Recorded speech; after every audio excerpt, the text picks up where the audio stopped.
Hello, sir. It's nice to have you join us today. Thank you so much for honoring us with your presence. Please, can we have you show us your face? Would love to see you. Thank you.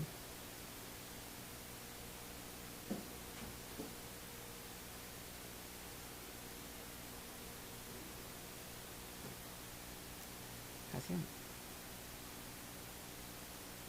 I can't hear anything.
Turn on your camera so that we can see you.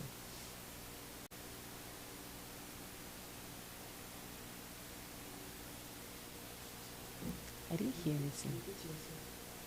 I didn't hear.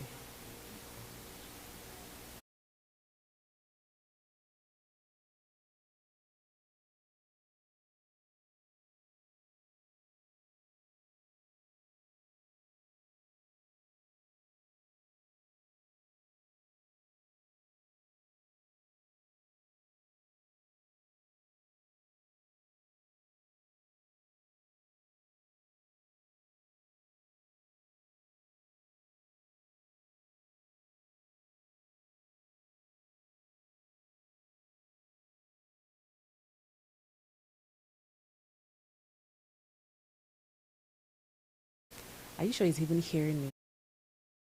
Hello, sir. Can you please turn on your camera so that we can see you?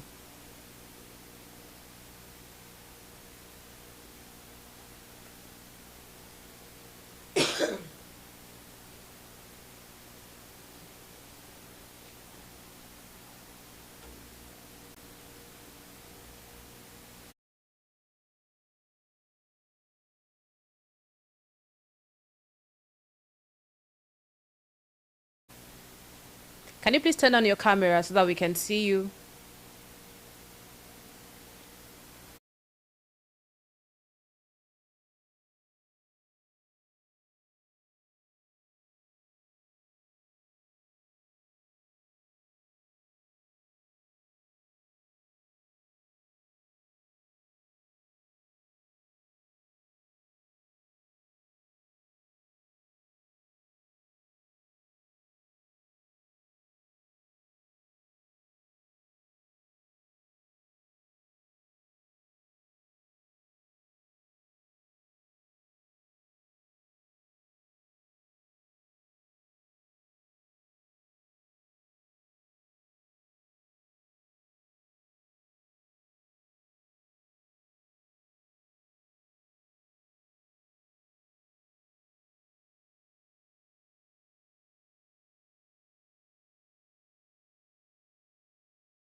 so that we can see you.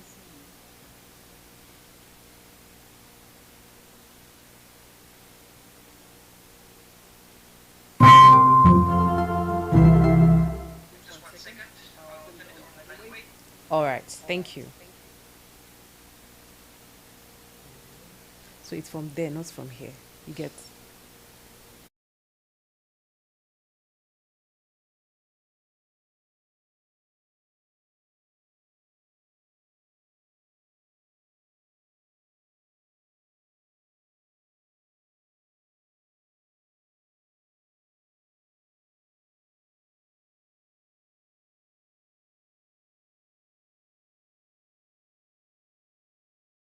Yes, it is. Thank you so much.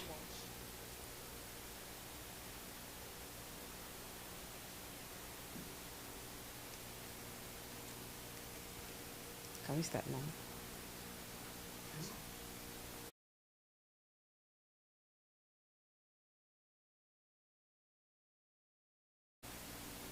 So we'll get into it, sir. Different flags, different accents, different political systems, but across Africa, citizens ask the same questions. Will my child have opportunity? Will my city grow? Will leadership deliver? Will I see development in my own community without having to travel elsewhere? And it is local government more than anyone else that gets to answer these questions daily through water, housing, sanitation, employment, and inclusion.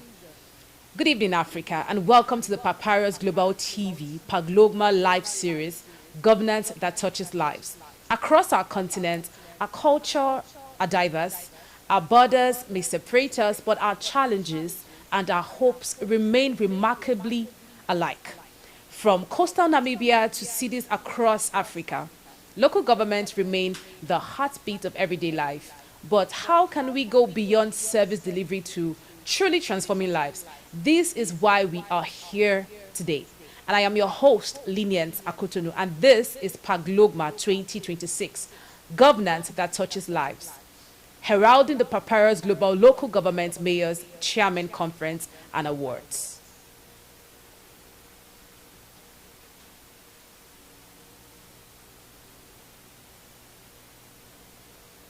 Okay.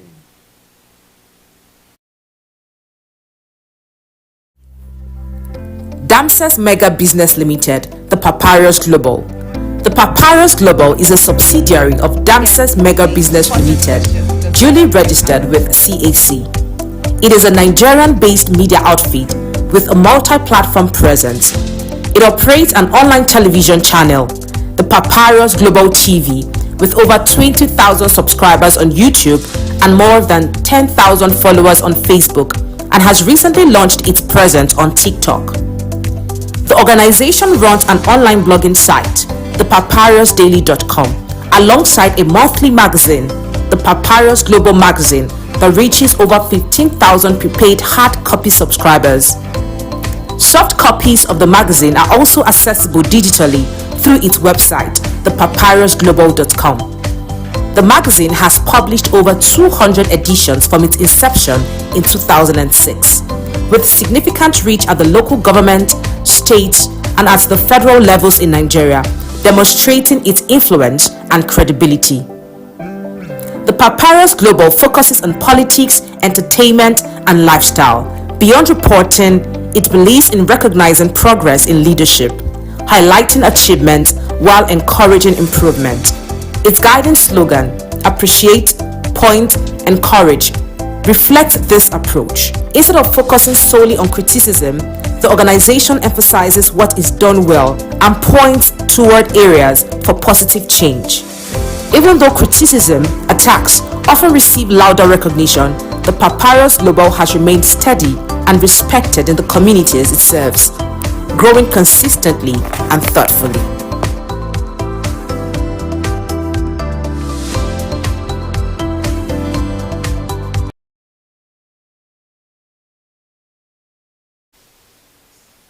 Continue with you. WALVIS bid.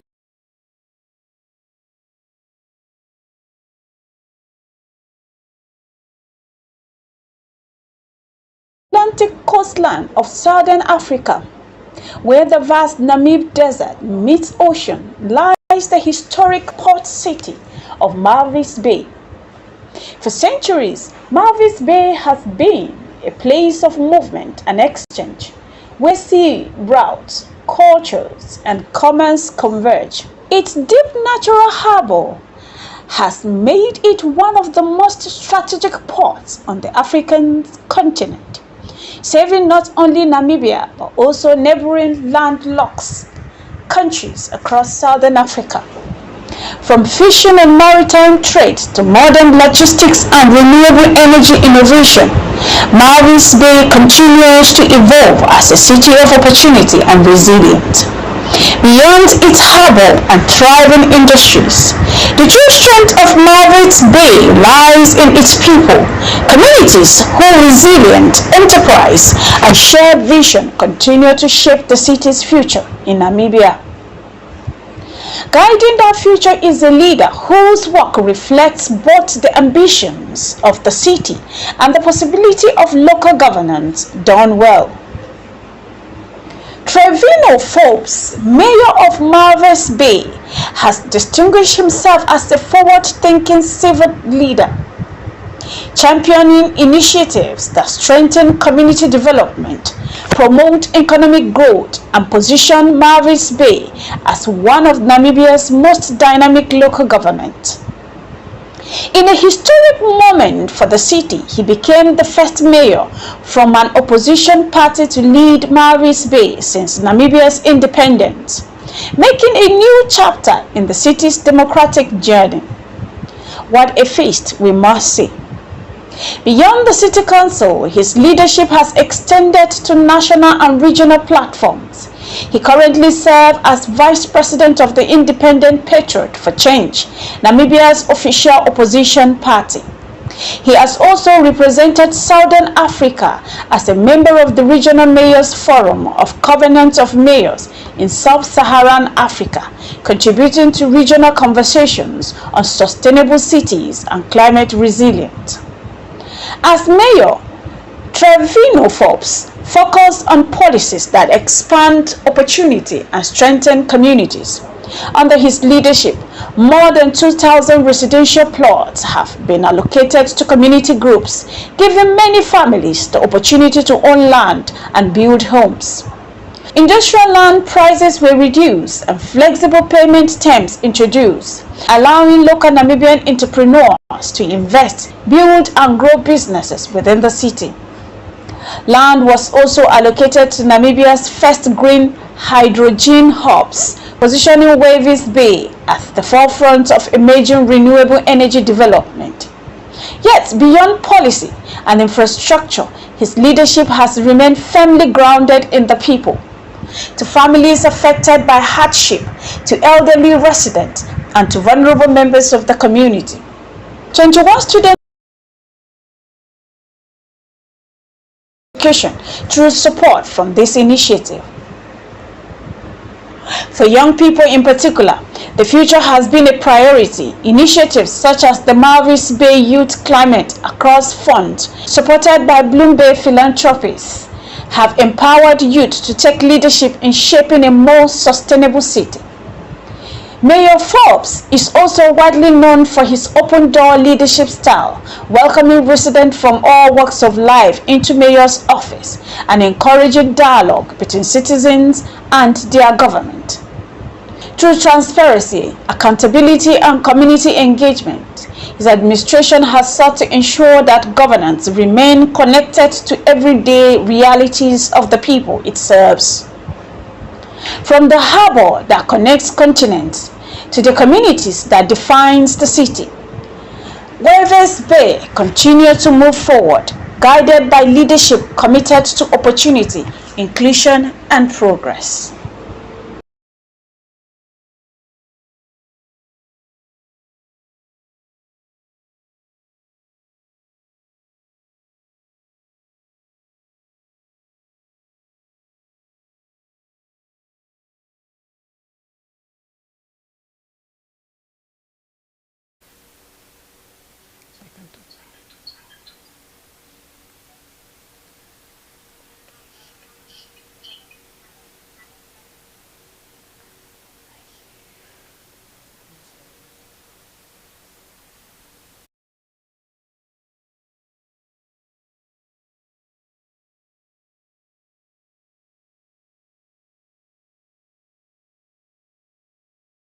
city, leadership is measured by its impact on the people it serves. In Walvis Bay,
in every city, leadership is measured by its impact on the people it serves. In Walvis Bay, one man turned vision into action, transforming ideas into opportunities and challenges into progress. From empowering communities to advancing sustainable development. His leadership demonstrated that true governance listens, engages, and delivers. Today, we are honored to host not just a former mayor, but a leader whose legacy continues to inspire conversations on effective governance across Africa. Ladies and gentlemen, please join me in welcoming the trailblazing former mayor of Walvis Bay, TREVINO Forbes. You're welcome, sir. Can you please do us the honor of kindly introducing yourself? Thank you so much. Speaking to you is TREVINO Forbes, the former mayor of Walvis Bay, and also currently the vice president of the Independent Patriots for Change, which is the official opposition party in Namibia. Oh. Yeah, I think that's about it. We'll catch up as you interview me. I'll give some more information to you about what I perceive to be leadership and how I have guided or steered the ship of Walvis Bay through the past 5 years.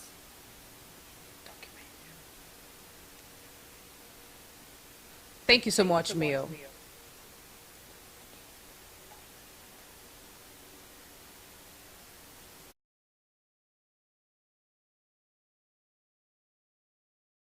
Right into our questions. I hope you're ready for us because we are ready for you. I believe I'm ready. All right. Now, looking back on your time in office, what first inspired you into entering public service, and how did that evolve during your tenure? Service was inspired by a deep desire to uplift the community and create meaningful change where it matters the most, and that of course is the grassroots level. Growing up, I've witnessed both the potential and the challenges within our communities, and I felt the responsibility to be part of the solution. I think something that keeps me motivated every day is the people of Walvis Bay and Namibia, of course, and their resilience and their deep aspirations, and of course the way they look up to leadership, leaders of our country to improve the quality of their lives.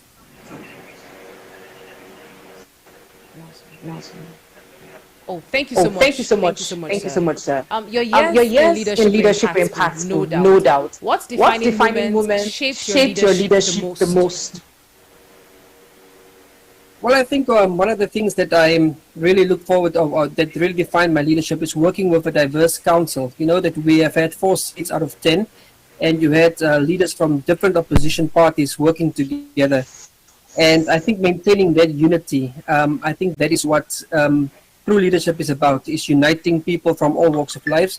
And of course, if you are able to keep a council afloat with different political affiliations and still managing to bring about necessary change and development, I think that is something that really, I think that's something that I really look back at, and I think that that's been very impactful. That's true, sir. Working with different people to bring different ideas together. That's good. Now, what core values remained constant throughout your time as mayor, even in challenging moments? The core values is be integrity, accountability, inclusivity, and service excellence. I think that are the pillars that guides me, and I believe in leading with honesty, making decisions that are fair and transparent, and always prioritizing the needs of our community above all. You talked about accountability. Now, accountability is one thing that let's say African countries and leaders lack. So how did accountability come for you? How was it easy? Was it easy to put up that virtue? Integrity inspires accountability. So when you, I always say integrity is doing the right thing even when nobody is watching. And as a council, we have institutionalized community engagement. And that is very important. By doing so, we have done so through regular public consultations and stakeholder forums.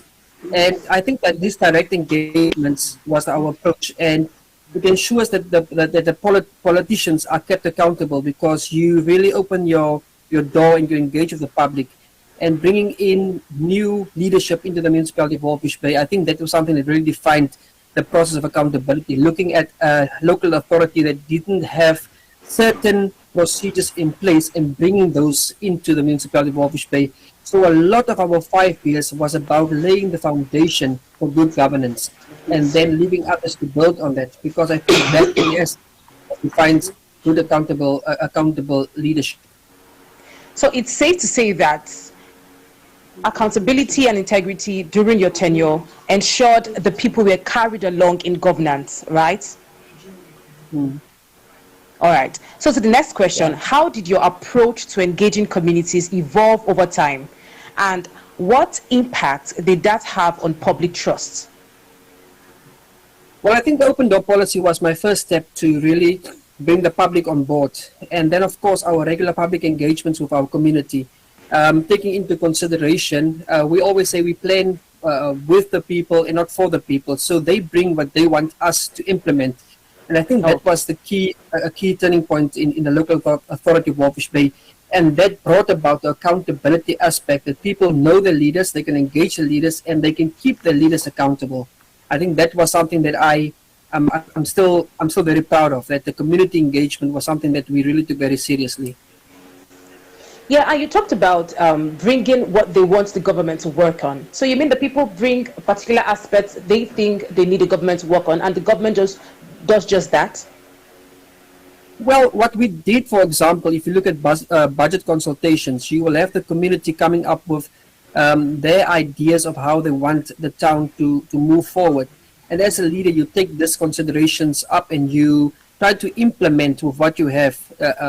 I have seen certain aspects where we have built, for example, open stalls in Walvis Bay for the public without consultation. And what happened there is this stalls were not accepted by the people because it didn't have the element that they wanted it to have. So you need to talk to the people, you need to have them involved in your decision making. You cannot put something in front of them that they do not want. And I think that is very important as leadership. You should engage your community. That's correct. Thank you so much. Now, over the years, what long-term impact did your administration have on local businesses and job creation? Well, I would say that coming into council, we came to find that there was land that was quite expensive. And what we did as council was we came in and we changed the land sale policy. Now, what we did was by amending this policy, we had industrial lands that were open for quite some time.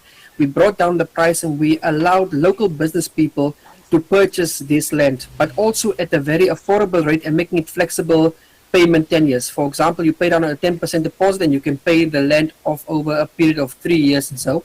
And that allowed local businesses to own land in Walvis Bay, and that land was sold out within the first year. And that, I think that in essence inspired business growth within Walvis Bay, especially locally. Oh, that's good. Now, how did your position in Walvis Bay attract sustainable investments and future steady opportunities? Well, the only thing we have to do is make your environment conducive. Being a local authority, I think the setup in Africa changes a lot. Namibia is still very reliant on central government to make final decisions. But as a local authority, you have certain mandates. And just by making the processes and procedures within the local authority more easy for residents, for investors to come in. So I think that by making a conducive, investment-friendly environment is very essential, because what happens in that regard is you provide jobs for people in your town or in your city, and what you also do is you bring in foreign direct investment that contributes to the overall GDP, not only of Walvis Bay, but of Namibia as well, and Walvis Bay being a very essential part of trade within the SADC region. So it's safe to say, sir, that you were friendly to the private sector. You welcomed them. Yes, of course. The private sector played a very, very important role, especially to the office of the mayor, by terms of their social contribution, made it possible for us to assist vulnerable families and students to further their studies. And I think the private sector is a key pillar in driving economic development.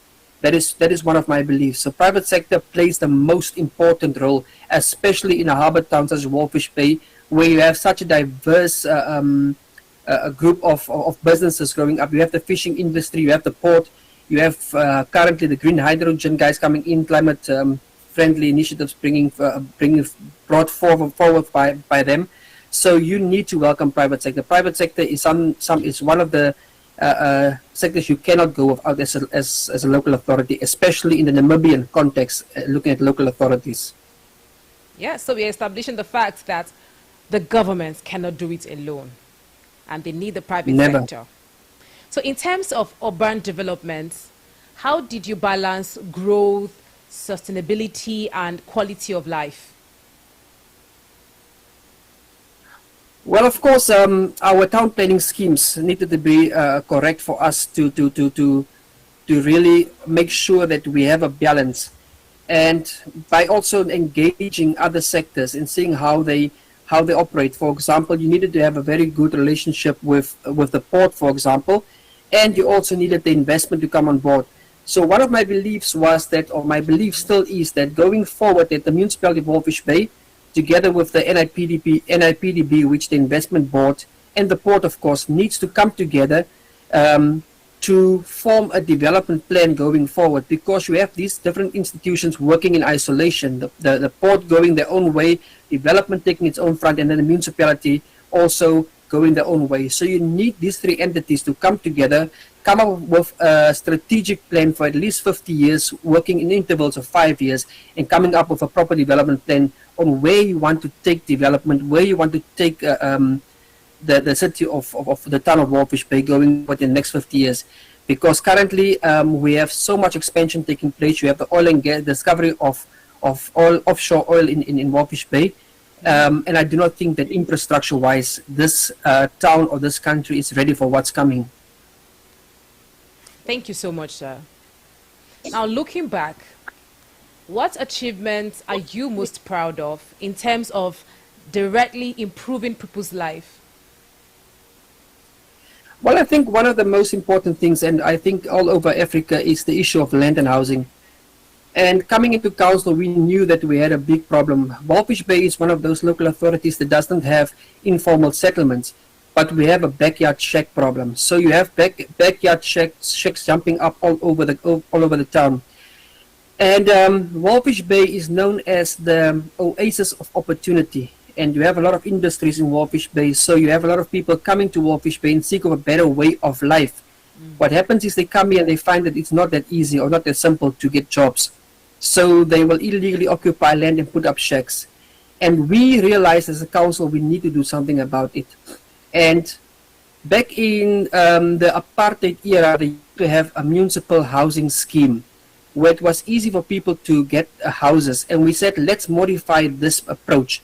Let's have people become homeowners or landowners by bringing in a municipal housing scheme similar to that one, and amend the policies for people of lower income to get land directly from the municipality, paying it off at the municipality, bringing in a third party like the bank. And that is one of the things I'm most proud of. So currently we have allocated over 2,000 plots of land to various community groups. We have made sure that the people staying in the backyards, called the backyard tenants, they received some land. We have the fishing industry, we catered for them as well. So land was given to people from all walks of life with flexible payment measures, and they can pay off directly at the municipality. So I think that is one of the approaches I'm most proud of, and one of the approaches I would like to see other municipalities within Walvis Bay incorporate in their housing schemes as well. I think housing seems to be a problem, probably because of history and how everything happened. Now, we're already receiving questions from viewers across the continent. Thank you, viewers, for being part of this conversation. We see you and we acknowledge you. Keep them coming, and we'll bring the questions into the discussion shortly.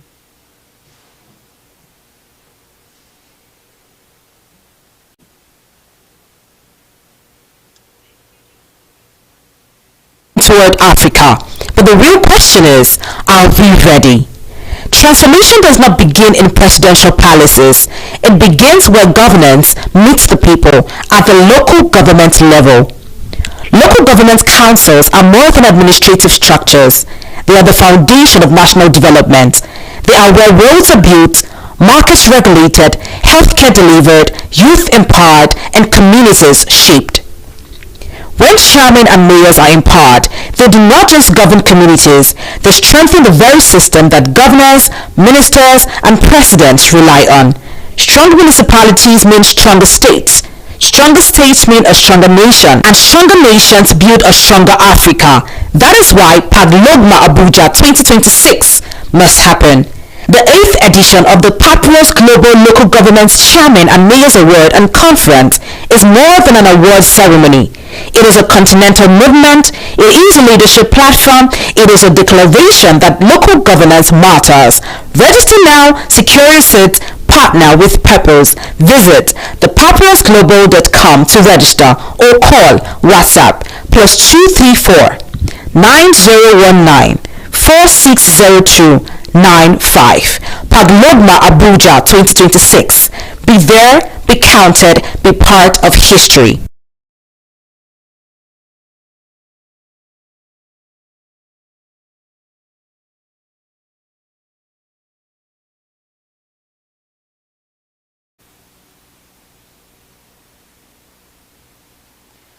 Welcome back.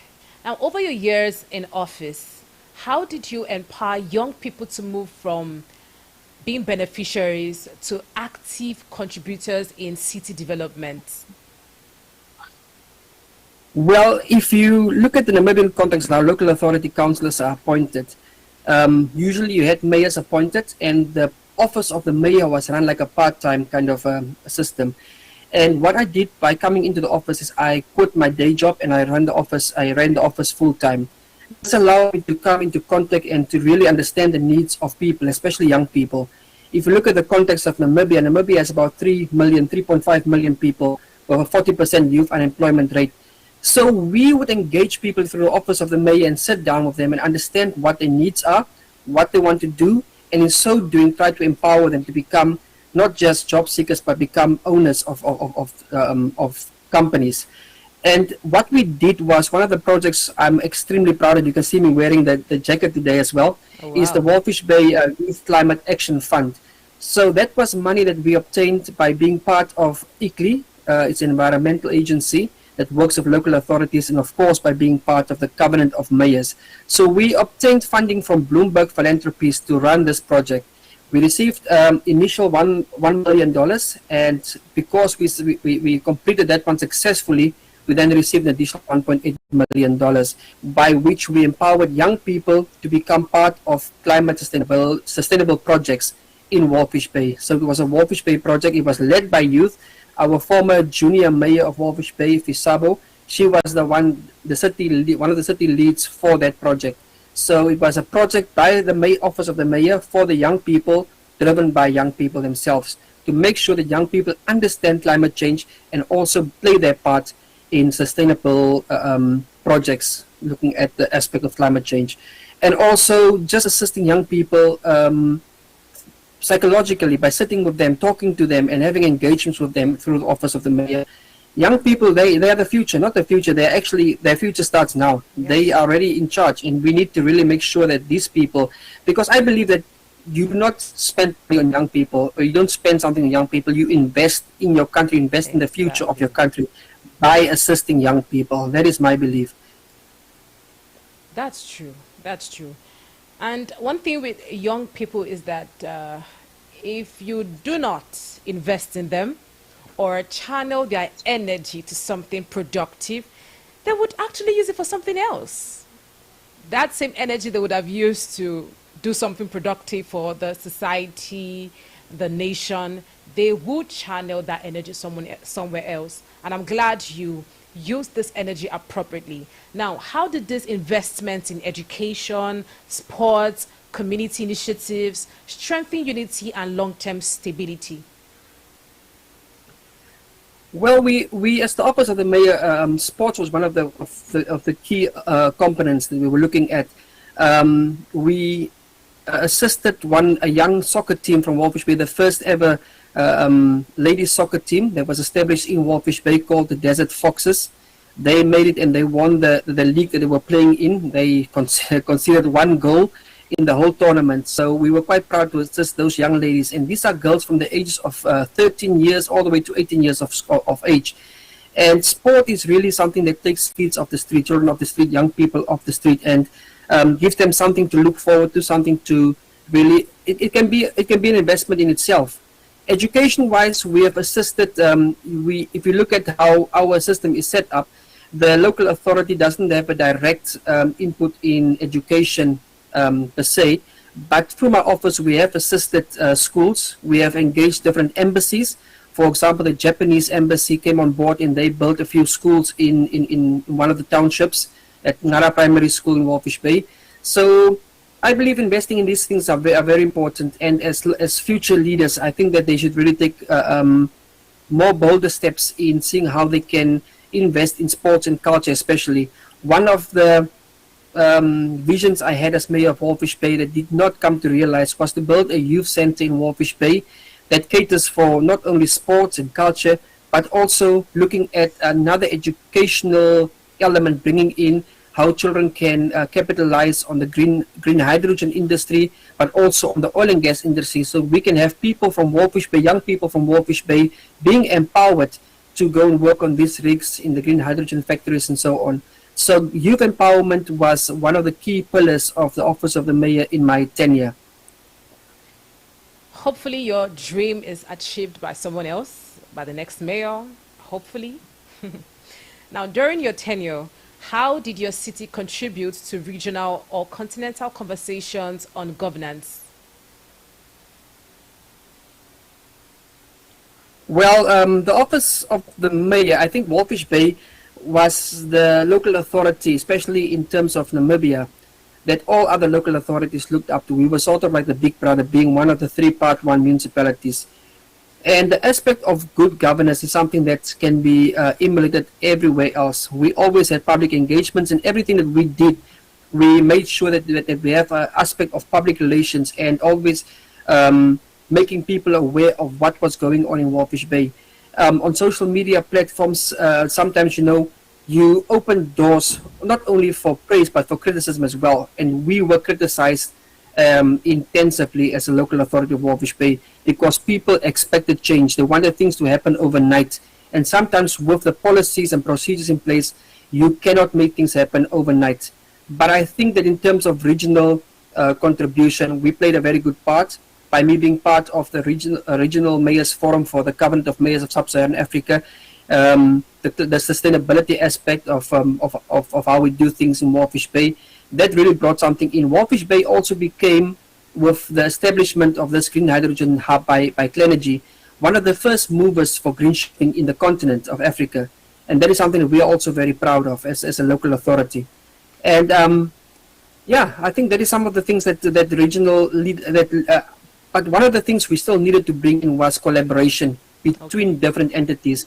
And back then, I spoke to one of the mayors of Gaborone, and he wanted to Botswana. He wanted to establish a regional, like a SADC Mayors Forum, and I think that is something that the leadership can get, just to contribute and see how we can learn from each other's experiences and improve on what others are doing. Sometimes your problems, other people have solutions for them, and you might have a solution for a problem that they might have.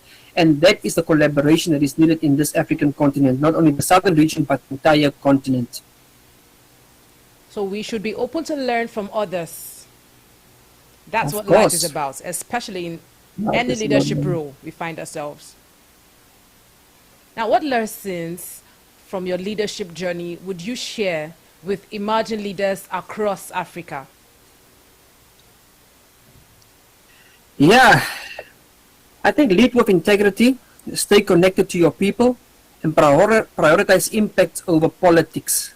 That is something that's very important. Governance must be about improving lives, and it requires courage, empathy, and consistency. So all too often we prioritize our political affiliations other than the needs of our people. So when we enter public office, we should park the political bus and prioritize service delivery. That is very important. Prioritize service delivery. I've always said this and known this, that the government is for the people and not for themselves. What we've seen in Africa, actually, it's sometimes the other way around because of how our leaders have made us perceive governance. So everyone wants to go there to just do what they want for themselves and their families, secure the bag for themselves, their families, and their future. But they leave the people they are actually selected to serve. Thank you so much. As you reflect on your time in office, how would you define legacy you've left behind? Wow, you will always like others to define your legacy. But if I have to reflect, I would like to say that I have never burned bridges. I have stayed true to my cause. I have maintained serving the people of Walvis Bay and the people of Namibia, and in some instances Africa as well, to the best of my ability and to the IPC way. And that is the principle of leaders eat last. And we have never, and that is our principle as a political party, we prioritize the needs of our people. And as a politician, that should be your core goal. One should not enter politics for the sake of self-enrichment. One should enter politics with your heart, and that is to serve the people of the area in which you are residing. Walvis Bay, and I believe that I serve Walvis Bay and the people of Namibia to the best of my ability, also as the Vice President of the official opposition party, IPC. And I can only appreciate and really commend my leadership, Dr. Pandoleni Itula, for his role in shaping me as a politician, because I have never been part of any political movement, any political party. I've joined IPC 5 years ago, and that was my first political party. And my intention for joining politics was to serve the people and to improve the lives of those that look up to us. And it's our hope, and should I add prayer, that you get high opportunities to serve the people. Now, if you could implement one transformative policy today that would permanently improve citizens' lives, what would that be? And what lessons from your time in office shape that vision? I think a more sustainable housing policy, a housing policy that improves the livelihood of our people, a housing policy that makes sure that everybody gets fair opportunity and equal opportunity to own land at least. I always say, if you give people land, they will build themselves a proper house. So we can bring a policy like the one we were intending to do in Walvish Bay, whereby residents own land and pay off the land at an affordable rate directly to the municipality. That will be something that will really change the lives of people, not only in Namibia but all across Africa as well.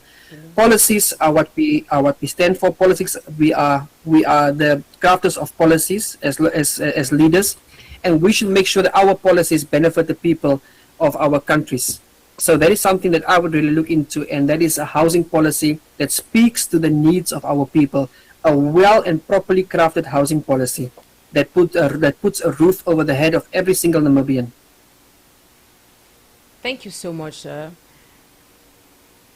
Giving land to the people actually secures their future and makes them feel confident in the government. And without that land, I'm not sure there's anything they can do because they aren't secured in the first place. And to our viewers, we see your questions. We have not forgotten you. In a moment, we'll be talking to you, asking your questions, and he is here to answer your questions.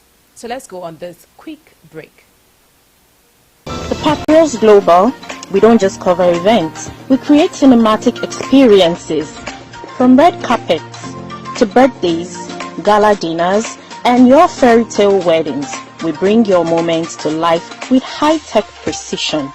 Our gadgets are smarter, our lenses sharper, and our team simply world-class. Trust the Papyrus Global to tell your story in the boldest, brightest way possible.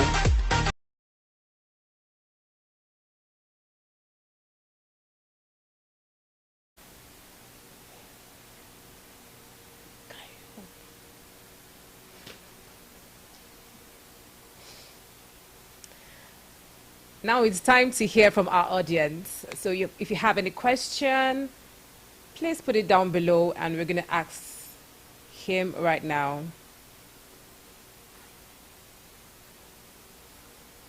Yeah, while we wait the questions, sir, I would like to know, your name is TREVINO Forbes. Yeah. And I had to do some digging. I wonder why the Forbes. Can you explain to us? Or that's just your name? Wow, interesting. Yes. You know, in Africa, we have a lot of different tribes. My tribe, folks, is a mix of Khoisan and Dutch. Oh. And I don't know where the surname comes from. I've seen that it has some Scottish origin, but that's the surname I've been given. It doesn't reflect on the bank account as you might expect the Forbes surname to have a lot of money, but this one doesn't have it. So yeah. All right, all right. Thank you so much for explaining that and clearing the air. So we have a question here actually, so let me go on ahead with it. What was your most rewarding moment as a mayor? Wow. There's been so many. I always said that when I speak to the ladies in the office, when I spoke to Shirley and Lani in the office of the mayor, I said, when we finish our tenure, I think we should get some psychological help, because the things you have seen and the things you've heard from the plights of people, the struggling of people, it's horrendous, it's horrifying. The way people are living in countries so vast, big piece of land, 3 million people. I think in Lagos alone, you guys have more people than the whole Namibia combined.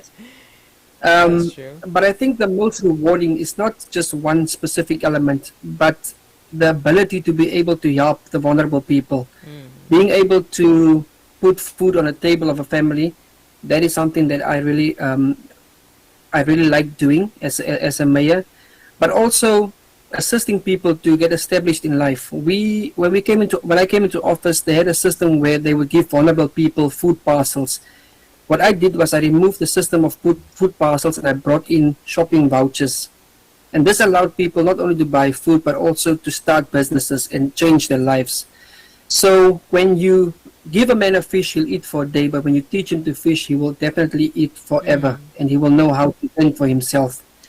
So one of the key things I think also is being able to assist the youth through this Walvish Bay Youth Climate Action Fund, because this also made some of these young people not only benefit from learning from this project, but also become entrepreneurs by this project. So there were so many things, but just being able to liaise, communicate, and have an open door policy, sitting down with the people of Walvis Bay, understanding their struggles, knowing where they are coming from, and finding ways to assist them. You couldn't always assist everybody, but you tried your best as a leader. And that is something that really stood out the most for me, is being a leader that was connected to the grassroots. Wow. I'm amazed we asked about your rewarding moments and you mentioned the people. That has been your focus from the beginning of this conversation. And that's the mind of someone who really wants to serve, someone who has the people in mind. Now we have another question here. From your experience, what role should experienced local leaders play in advancing national and continental development agendas? Wow, yeah. I don't know how you guys do it in Lagos, but I think that local authorities, local government is the closest form of government to the people. We are on the ground, we understand their needs, we understand their plights. But so often we are not considered when it comes to national programs, national development programs, and so forth. So I think that more engagement should be held with local authorities, especially local leaders on the ground. But local leaders themselves should go that little bit of extra mile and engage with traditional authorities, and again, to bring a real voice of the ground to the people of the local authority, to the regional government, and also to the national government. So we play the most important role as local government. I always keep saying we because you don't really detach from that part of your life. But we as leaders, we play a very important role on the grassroots as local authorities. And I'm proud to say that when the new mayor came into office, he also called up on me and said, listen, I want to talk to you and I want to see which programs you have currently going so that I can continue building on the foundation that you have laid in local authorities. So that continued engagement is very important. But central government or national government needs to take local authorities more seriously. Thank you so much, sir. I'm glad you hammered on continuity. That has been a problem in Africa, that when one leader comes to power, that leader scratches every other thing the previous leader did and then focuses on a new agenda. That's why we have hospitals, healthcare infrastructures that are not completed to today, because some of these leaders will be like, you know, the past leader was focused on that. But for me, my own vision is to do this or do that. And we forget, they forget about what they are supposed to do. That it's not about them. It's about the people. It's about what will advance the country and the community at large. Now we have another question here. How can cities balance growth with sustainability? Well, I think you need to look at your urban planning and see how you take these things forward. Cities needs to adopt an approach where the environment is also part of their planning. Sustainable development, I call it. You need to incorporate climate-friendly ways of doing things and look at where you want your city or your town to be in the next few years and build on that in that aspect. So your town planning measures must be in place. Your dialogue should be correct, and you should really engage properly to make sure that when you plan, that you plan for the future and not only for now. All right. We have two more questions here.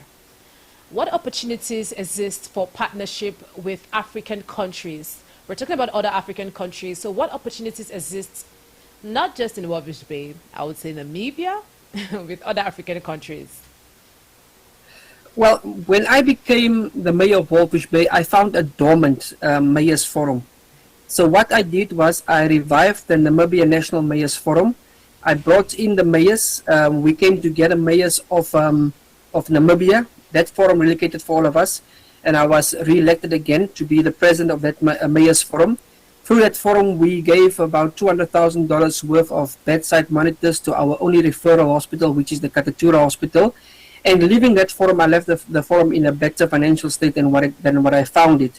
That forum still continues to this day. Now, what we can do, or what local leaders can then do, is engage each other through these mayoral forums. or through associations like the Association of Local Authorities of Namibia, for example, it's called ALAN, and get partnerships going with these various organizations. So the Mayors Forum or ALAN, these forums can really be a way on how we can have local or regional or African leaders coming together to share their views. And I think that what we can do is by starting with regional forums. For example, SADC, they start a forum and they get leadership within that forum, and that forum goes out to the east, to the west, and they bring leadership of Africa together to focus on where we want to see our local authorities going, learning from each other, and really just doing what we can for our people. And understanding the needs of people in other areas. Like I said, I might have the solution for your problem, you will have the solution for my problem. We need to put our heads together and we need to drive Africa forward. All right. And then we have one more question for you, sir. What advice do you have for young leaders? Well, I think young leaders, they are under a lot of pressure to perform. But I think your core value should always be correct. Know where you want to go, know who you are, know where you are coming from, and what you want to achieve. Never lose focus of your values. Never forget why you got into leadership in the first place, because too often, especially in our continent, leaders come into positions and they forget where they come from. They forget the whole aspect of the servant leadership. That's the word. So when you are a leader, you are actually a servant. The people who put you in that position, they are the ones that are above you. And sometimes we let positions get the best of us. We are now called honorables, we are now called His Worship the Mayor, and we forget who bestowed the title of those titles on us. And we should never forget our grassroots. Always do the right thing and always hold on to one valuable lesson and value, and that is integrity. And of course, respect is also one of the core values that I really believe in. You know, sir, we always focus on the bad things in Africa, about the bad things some of our leaders have done, and we rarely turn the spotlight on those that are actually doing right for the people. And we celebrate you, we see the things you do, we do not take it for granted, we honor you.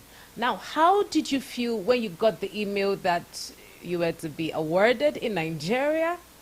How did you feel about it? Well, I was quite surprised, you know, being a mayor that's no longer serving as the local leader, as a mayor in Walvis Bay.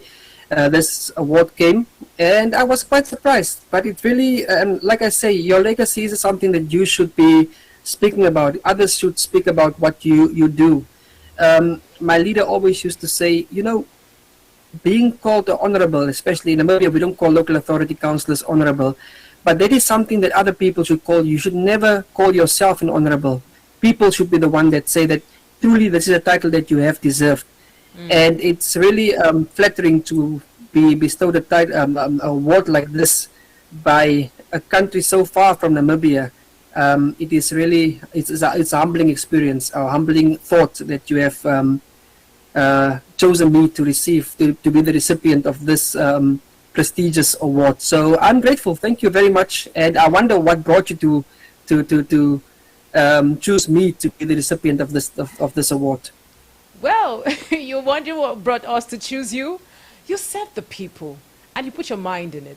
We are looking at mayors who are not just, but we're looking at the other part of it, those that are actually serving the people. So we're not just focusing on the bad things bad leaders are doing, bad things others are doing. No. And that is why we found you. And you said something that actually got me. You said you can be checked, your history, we can check your history and there is no shady thing underneath. Now that goes a long way. To be able to say that is one thing, because someone can easily fault it. But for you to stand on that means you are accountable and you are truly a person of integrity. And lastly, before we call it a day, sir, how are you preparing to be with us on the 29th of April to 1st of May for the award?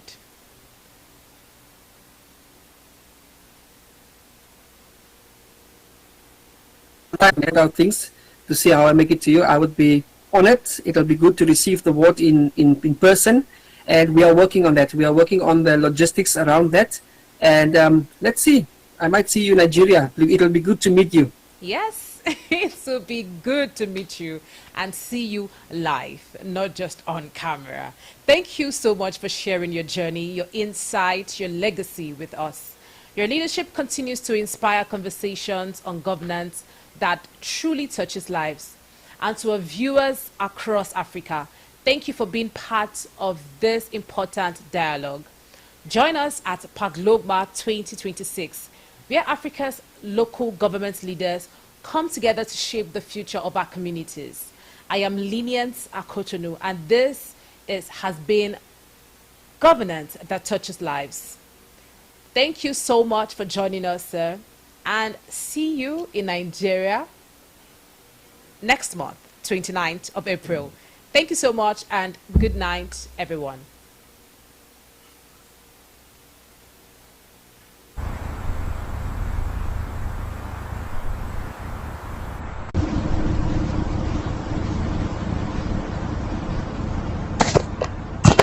Celebrating Africans' local government chairmen and mayors, the symbol of grassroots power and purpose.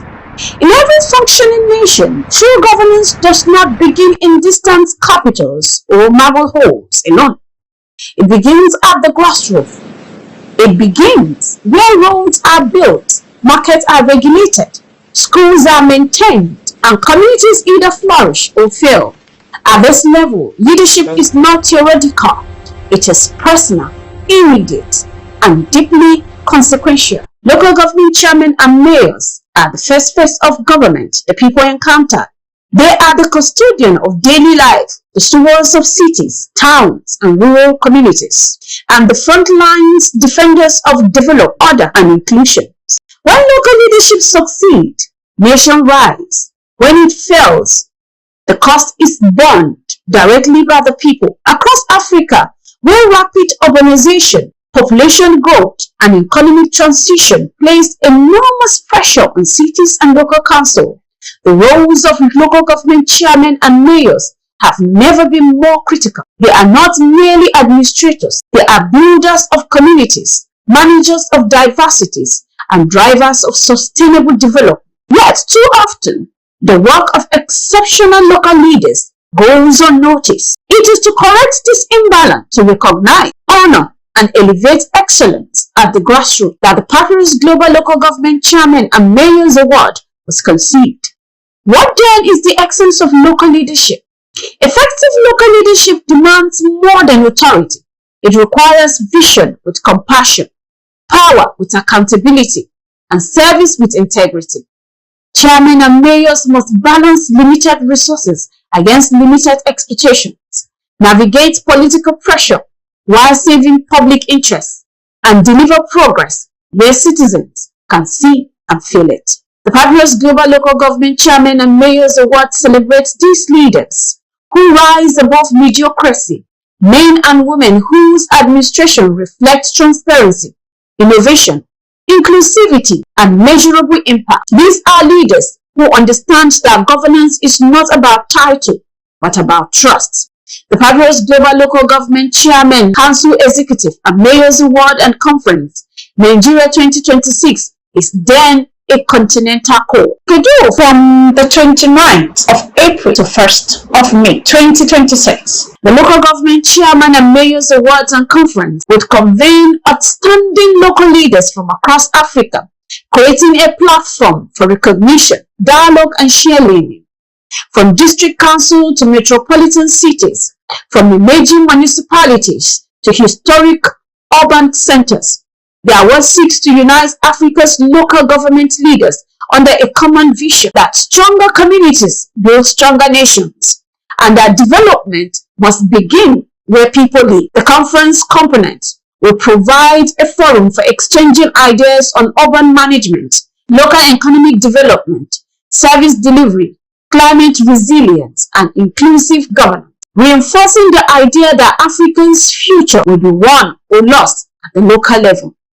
As Africa advances towards a future defined by innovation, decentralization, and people-centered development. The Papyrus Global Local Executive and Mayors Awards stand as a declaration. Local leadership matters, and as such, they should be given attention and listened to.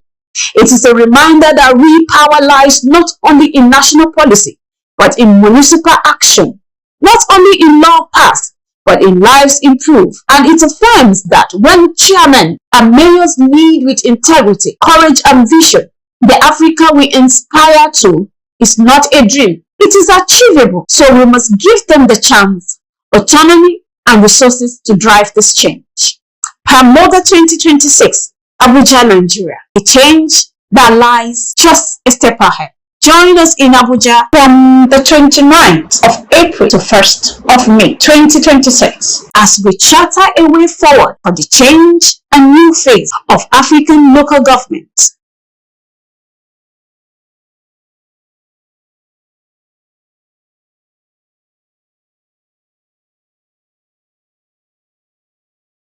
The papyrus, put it on my table every month. I don't wanna miss